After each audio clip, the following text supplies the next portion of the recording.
희대의 몸캠, 남성 몸캠 피싱 사건의 처벌이 어떻게 될 거라고 보세요?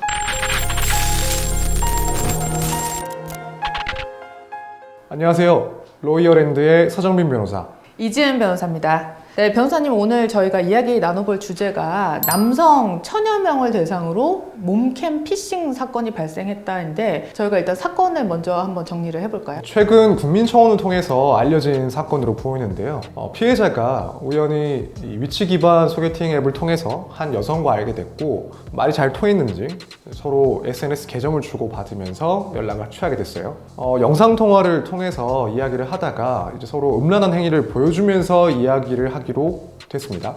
그 이후에 이게 혹시나 피싱이 아닌가 그런 의심이 많이 들어서 인터넷 사이트들을 찾아보고 추적을 해본 결과 본인뿐만 아니라 사실은 다른 수많은 남성들이 피해자로 등장하는 피싱 영상들이 확인이 된 거죠. 그리고 그것들이 또 판매가 되었다는 것들도 확인이 돼서 이게 내가 범죄 피해를 당했고 심각한 문제구나 이렇게 인지를 하게 된 사건입니다. 구체적으로 사건을 좀 들여다보면 서로 음란 행위를 하다가 이 여성의 요구가 점점 더 좀 이상해졌다고 해요.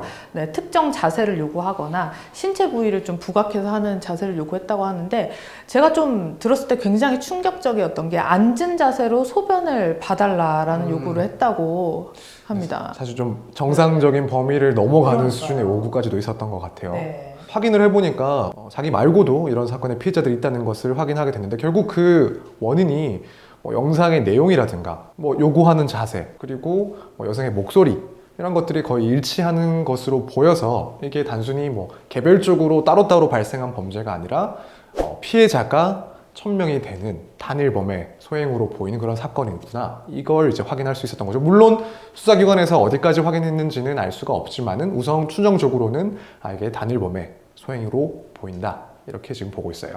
네, 피해 남성의 특정 직업이나 신상 정보까지 같이 노출이 됐고, 네. 또 이 영상이 4개에 10만 원, 또 많이 구매를 하면 할인을 해준다라고 해서 엄청나게 많이 유포가 되었던 것 같더라고요. 네, 해외 사이트에까지도 올라간 걸 확인했다고 하더라고요. 일단은 피해자가 1000명, 그 숫자도 무척 큰데 또 그 중에서도 말씀하신 것처럼 그 사람의 인적 사항들까지도 확인되는 그런 영상들이 있어가지고 피해가 이게 결코 작지가 않다, 무척 크다, 이걸 알 수가 있죠. 희대의 몸캠, 남성 몸캠 피싱 사건의 처벌이 어떻게 될 거라고 보세요? 네, 우선 적용되는 법률은 이제 성폭력특별법 제14조 3항이 적용될 걸로 보입니다. 이 규정 같은 경우에는 영리 목적으로 촬영 대상자 의사에 반해서 이런 영상을 정보통신망을 이용해서 유포한 경우에는 징역 3년 이상에 처하도록 되어 있어요. 그리고 이 건은 어쨌든 의사에 반해서 영상이 유포된 것도 명확하고 심지어 판매까지 한 사실도 확인이 되니까 이 규정에 따라서 최소한 징역 3년 이상의 처벌을 받을 거고, 또 이게 피해자 숫자가 워낙 많다 보니까 정말 법정형을 떠나서 무척 크게 처벌받지 않을까 생각하고 있습니다. 네, 작년에 N번방 사건 이후로 성폭법도 개정이 한번 됐었잖아요. 네. 그래서 원래는 이렇게 영리를 목적으로 불법 음란물을 판매하거나 한 자에 대해서 7년 이하의 징역이었는데, 법이 개정이 돼서 3년 이상의 유기징역에 처한다라고 법이 개정이 됐고요. 또 조항이 하나가 신설이 됐죠. 네.